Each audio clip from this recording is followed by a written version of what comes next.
Okay, on this one, we have x minus 3 equals 0, and we want to graph it. We want to graph it. Now, normally our first step is to get y alone, right? Whenever we're graphing, I should say, whenever we graph, our first step is to get y alone, but y is missing, right? We don't even have a y here. We just have x. How can we possibly get y alone? It's impossible. So instead, what are we going to do? Well, we're going to get x alone. That's all we got.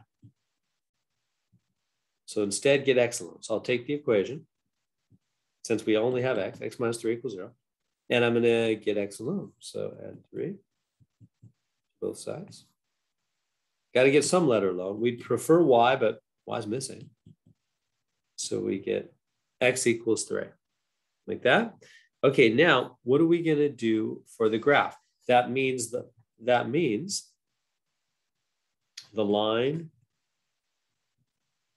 goes through the x-axis at 3. This is the x-axis.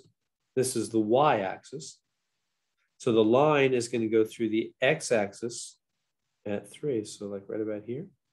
And it's going to go straight through. Line goes right through the x-axis at 3, through the x-axis at 3. And now how do you actually graph it? You just put 2 points. You can put like a point there and a point there, or wherever you want. Any 2 dots that are straight through x equals 3 will work. It doesn't matter. You could put a dot up here or down there or here or whatever. All those will work. Any 2 dots that go straight through x equals 3. And so that's the line. So notice, so what's weird, normally we get y alone for graphing, but y is missing. So instead we get x alone. When you get x alone, you just do exactly what it says. You just make a line through the x-axis at x equals 3, straight through. Just click any 2 dots on this line, and it'll make your line right through the x-axis at x equals 3. There we go.